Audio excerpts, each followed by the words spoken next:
नमस्कार, देवभूमि समाचार में आपका स्वागत है। आपके साथ मैं रीना झा बालियान। खबरों का रुख करेंगे, लेकिन उससे पहले एक नजर डालते हैं इस वक्त की हेडलाइंस पर। बागेश्वर उपचुनाव में बीजेपी ने मारी बाजी। 2400 मतों से बीजेपी प्रत्याशी पार्वती दास ने हासिल की जीत। कांग्रेस बोली बागेश्वर में हुई मुद्दों की हार। विधायकों को प्रोटोकॉल न मिलने से नाराज हुई विधानसभा अध्यक्ष रितु खंडूड़ी। अफसरों को फिर से ट्रेनिंग लेने के लिए भेजेंगी प्रशासनिक अकादमी। अधिकारी करें प्रोटोकॉल का पालन। उत्तराखंड में बढ़ रहा डेंगू का कहर। मौत के आंकड़े ने तोड़ा पिछले 5 साल का रिकॉर्ड। बढ़ते खतरे के बीच दूर अस्पताल में हालात बदतर। मरीज परेशान, हलक में है जान।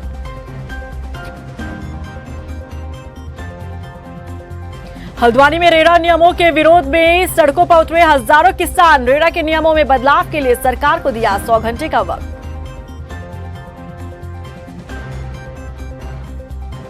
बागेश्वर उपचुनाव में बीजेपी की धमक कायम रही। उपचुनाव में बीजेपी प्रत्याशी पार्वती दास ने जीत हासिल की। हालांकि इस उपचुनाव में बीजेपी और कांग्रेस के बीच कांटे की टक्कर देखने को मिली, लेकिन अंत में जीत का ताज बीजेपी प्रत्याशी पार्वती दास के सिर सजा। देखिए रिपोर्ट।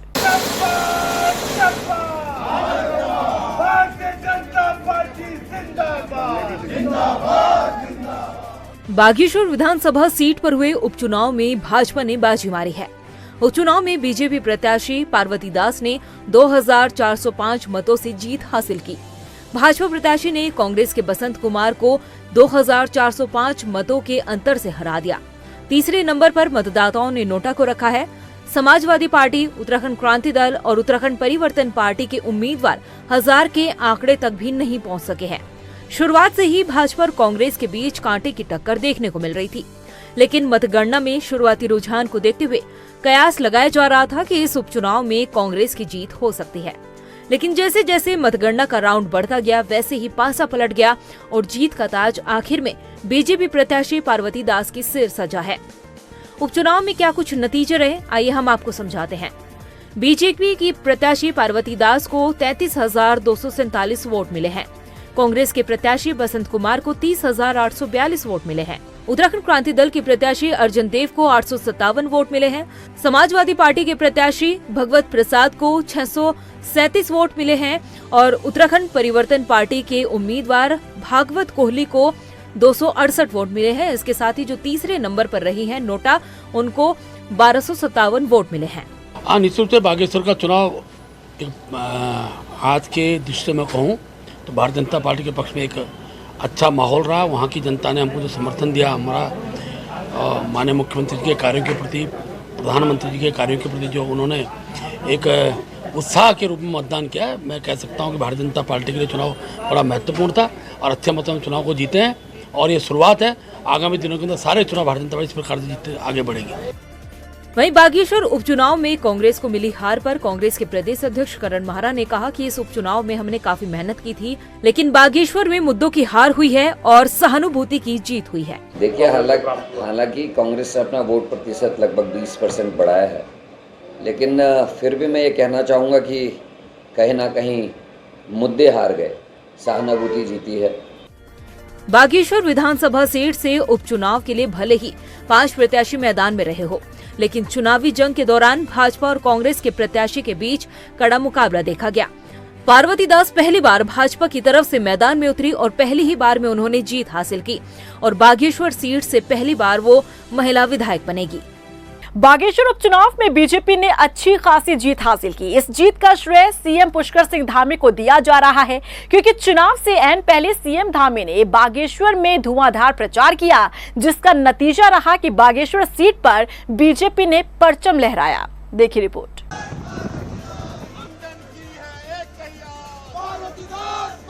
बागेश्वर उपचुनाव में सीएम धामी का दिखा दम। चुनाव से ऐन मौके पर पलटी बाजी। जीत ने सीएम के नेतृत्व पर लगाई मुहर। बागेश्वर उपचुनाव के नतीजों में मुख्यमंत्री पुष्कर सिंह धामी विरोधियों पर 21 साबित हुए हैं। चुनाव के अंतिम 2 दिनों में जिस तरह का धुआंधार प्रचार धामी की अगुवाई में हुआ, उसने चुनाव की तस्वीर बदल कर रख दी है। वहीं जनता ने उपचुनावों के जरिए स्पष्ट संदेश भी दिया है कि मुख्यमंत्री धामी के नेतृत्व पर उन्हें पूरा भरोसा है और जिन विकास परक नीतियों के साथ वो आगे बढ़ रहे हैं उन्हें जनता हाथों हाथ ले रही है। चंदन राम दास के निधन के बाद बागेश्वर सीट पर उपचुनाव हुआ। इस चुनावी मैदान में बीजेपी ने चंदन राम दास की पत्नी पार्वती दास को उतारा।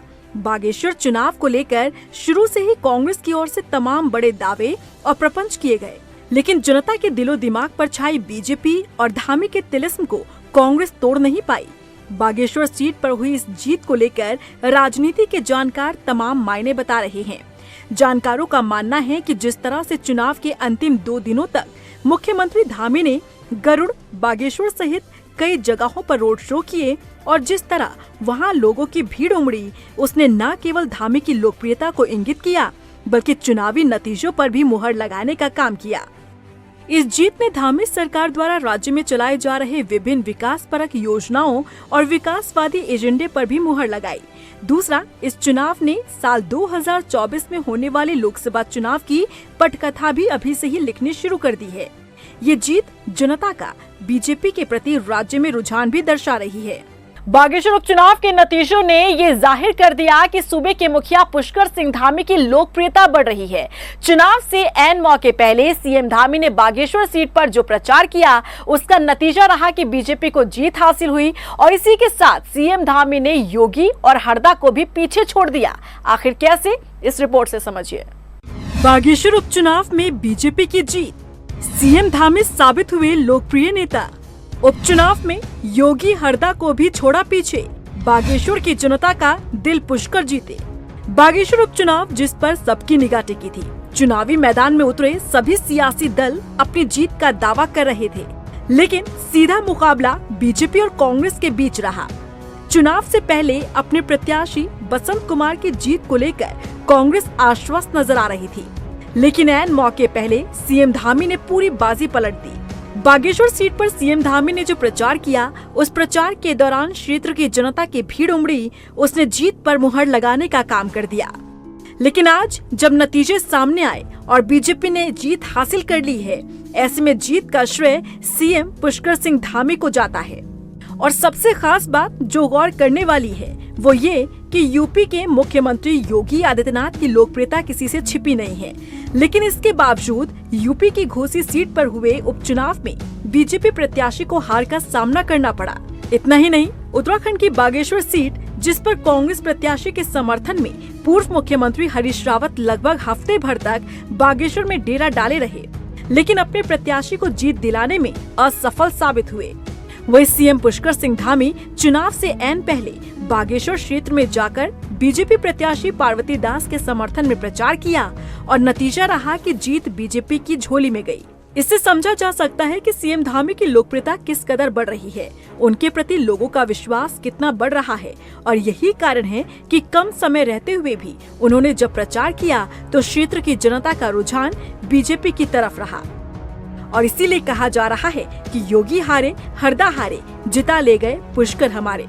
वही मॉनसून सत्र में सदन की कार्यवाही के दौरान विपक्ष ने कानून व्यवस्था समेत कई मुद्दों को उठाया। कांग्रेस विधायक प्रीतम सिंह ने विशेष अधिकार हनन का मुद्दा उठाते हुए कहा कि प्रदेश में अधिकारियों की मनमानी बढ़ती जा रही है, अधिकारी विधायकों का सम्मान नहीं करते, और उन्होंने बताया कि पीएमजेएसवाई के मुख्य अभियंता को 28 बार कॉल किया गया था, लेकिन उन्होंने फोन नहीं उठाया। उन्होंने मुख्य अभियंता पर कार्रवाई की मांग की है। वहीं इस मुद्दे पर विधानसभा अध्यक्ष ऋतु खंडूड़ी ने एक बड़ा आदेश दिया है। उन्होंने कहा कि अधिकारियों को विधायकों के साथ प्रोटोकॉल का पालन करना होगा। इसके साथ ही विधानसभा अध्यक्ष ऋतु खंडूड़ी ने कहा कि प्रशासनिक अकादमी को पत्र लिखकर अधिकारियों को प्रोटोकॉल सिखाने के लिए वो कहेंगी। सदन के अंदर सम्मानित विधायक लगातार विशेषाधिकार हनन की सूचना देते रहे हैं और विधानसभा अध्यक्ष द्वारा सरकार को निर्देशित भी किया गया है, लेकिन सरकार द्वारा उसका संज्ञान नहीं लिया जा रहा है, जिस वजह से अधिकारी बिल्कुल निरंकुश है। और उसी कड़ी में आज विशेषाधिकार हनन का प्रस्ताव मेरे द्वारा सदन के अंदर रखा गया। विधानसभा अध्यक्षा जी ने उसे गंभीरता से लेते हुए चीफ सेक्रेटरी को भी बुलाने का काम किया है। अब देखते हैं कि इस पर क्या कार्रवाई। चीफ सेक्रेटरी साहब को बुलाया गया था और उनको मैंने बहुत ही कड़े शब्दों में ये बात कही है कि मैं तो चिट्ठी लिखने ही जा रही हूँ। मैंने निर्णय कर रखा है कि मैं मसूरी एकेडमी हो, IPS एकेडमी हैदराबाद हो, PCS एकेडमी नैनीताल हो, इंजीनियर्स के अगर कोई इंजीनियर्स जो हमारे यहाँ उनका कुछ है, मैं सबको बहुत कड़ा पत्र लिखने वाली हूँ कि व्यवहार अच्छा होना चाहिए। ये हमारा संस्कार है, ये उत्तराखंड है।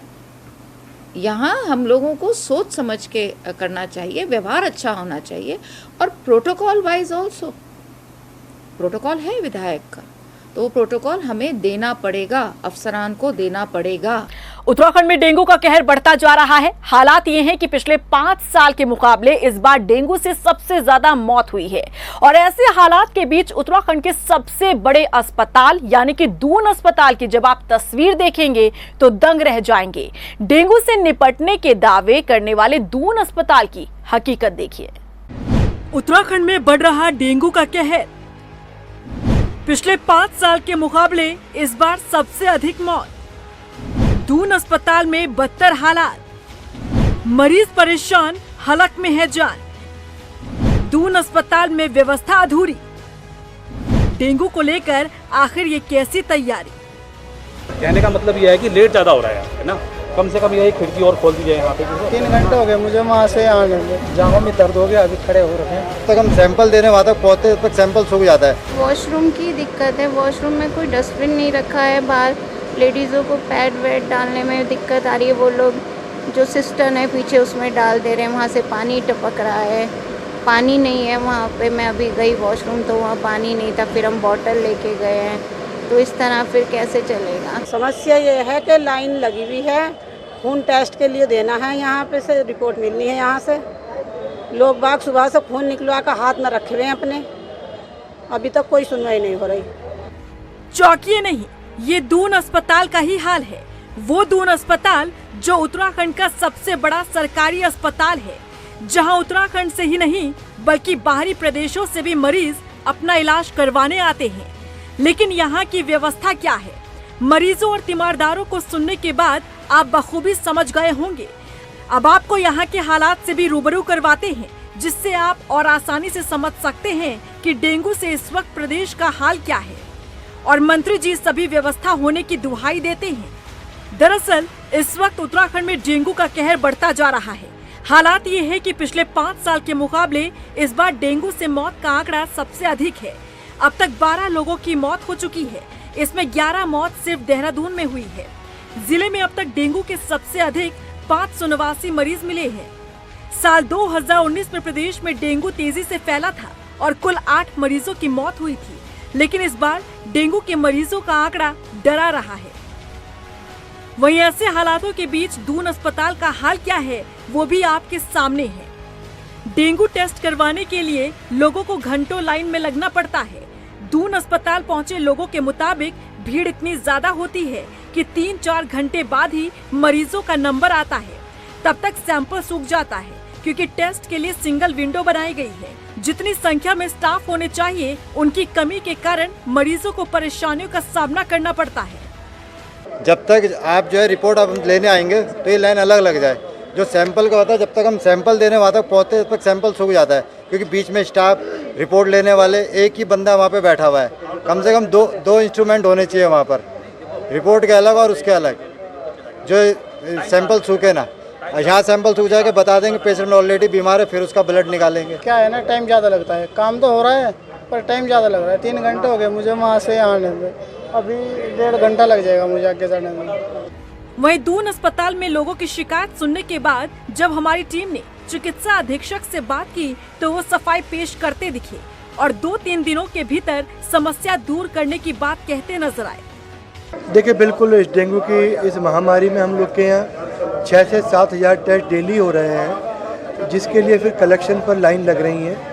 इसके निवारण के लिए हमने 2-3 दिन के अंदर ही एक अलग काउंटर बिल्कुल डेवलप कर लिया है, जो 2-3 दिन में ऑपरेट हो जाएगा और वहाँ पर फिर ये लाइन की समस्या एकदम खत्म हो जाएगी। अब ये हीला हवाली नहीं तो और क्या है। लोगों को जब आज अव्यवस्थाओं से जूझना पड़ रहा है, परेशानियां झेलनी पड़ रही है, तब जिम्मेदार लोग और अधिकारी कह रहे हैं कि 2-3 दिनों में व्यवस्था कर दी जाएगी। लेकिन सवाल तो ये है कि अब तक व्यवस्था दुरुस्त क्यों नहीं हुई? क्या स्वास्थ्य विभाग या दून अस्पताल का प्रशासन इस बात से अनजान था कि प्रदेश में डेंगू का खतरा किस कदर बढ़ रहा है? डेंगू से संक्रमित मरीजों की मौत हो रही है।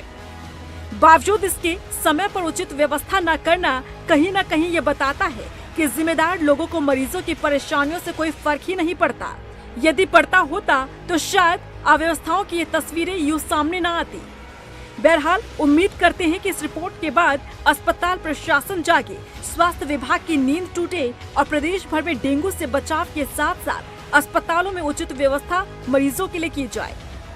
और इसी बीच रुक कर लेते इस वक्त की बड़ी खबर का। रजिस्ट्रार कार्यालय में दस्तावेजों से छेड़छाड़ का ये पूरा मामला और मुख्य आरोपी को दून पुलिस बी वारंट पर लाई। सहारनपुर सीजीएम कोर्ट से देहरादून कोर्ट में पेश किया गया। कोर्ट में पेश कर आरोपी केपी सिंह को सुदोवाला जेल भेजा गया। एसआईटी की टीम ने कोर्ट से 5 दिन का पीसीआर मांगा है। एसआईटी टीम को अहम जानकारी मिल सकती है। दस्तावेजों से छेड़छाड़ के मामले में कई गिरफ्तार किए गए हैं। अब तक वकील विरमानी समेत कई कर्मचारी भी गिरफ्तार हुए हैं। हल्द्वानी में रेरा नियमों के विरोध में हजारों किसान सड़कों पर उतर आए, जहां उन्होंने प्रदर्शन करते हुए बुद्ध पार्क से एसडीएम कोर्ट तक जुलूस निकाला।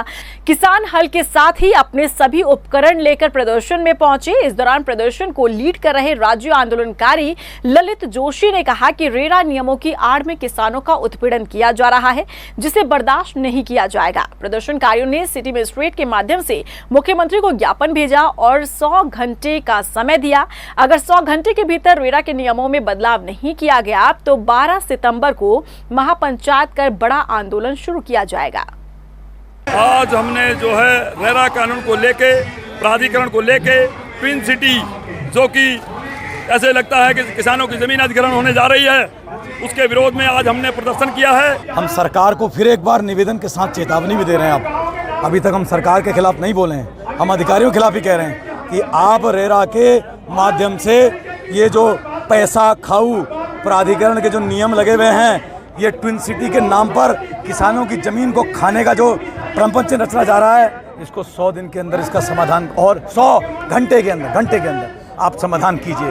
नहीं तो अब की बार लंगर लगेगा बुद्ध पार्क में और उसकी गूंज पूरे उत्तराखंड के हर गलियारे में गूंजेगी। हापुड़ में अधिवक्ताओं के साथ हुई बर्बरता को लेकर उत्तराखंड के अधिवक्ताओं में भी आक्रोश है। बार काउंसिलिंग उत्तराखंड के आह्वान पर लक्सर एडवोकेट एसोसिएशन के अधिवक्ताओं ने तहसील परिसर में जमकर नारेबाजी की। साथ ही कामकाज छोड़ तहसील परिसर में हड़ताल पर बैठ गए। वकीलों का कहना है कि हापुड़ के साथ साथ उत्तराखंड में भी अधिवक्ताओं के साथ पुलिस बर्बरता कर रही है। उन्होंने प्रधानमंत्री नरेंद्र मोदी से मांग की है कि अधिवक्ता प्रोटेक्शन बिल को जल्द से जल्द लागू किया जाना चाहिए और हापुड़ मामले में निष्पक्ष जांच कर दोषी पुलिसकर्मियों के खिलाफ उचित कार्रवाई होनी चाहिए। हड़ताल जो है जारी है।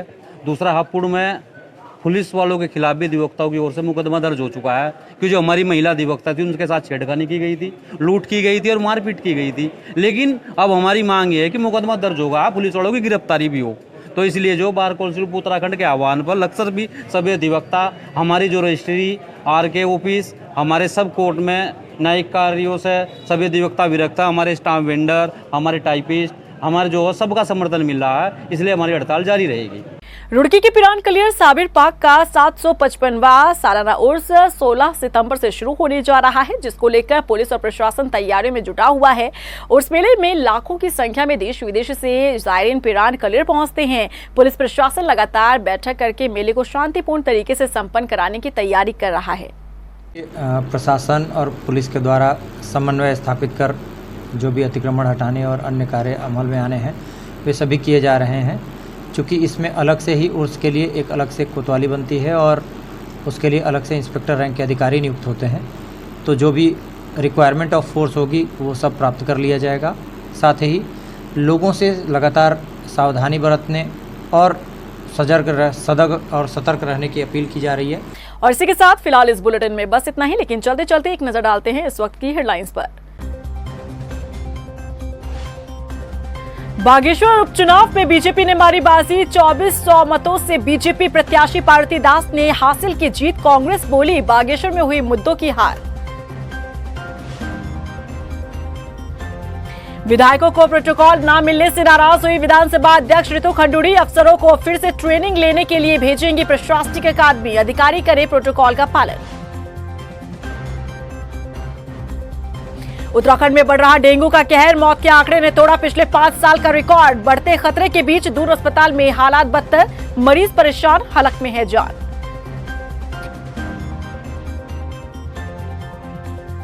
हल्द्वानी में रेरा नियमों के विरोध में सड़कों पर उतरे हजारों किसान। रेरा के नियमों में बदलाव के लिए सरकार को दिया 100 घंटे का वक्त।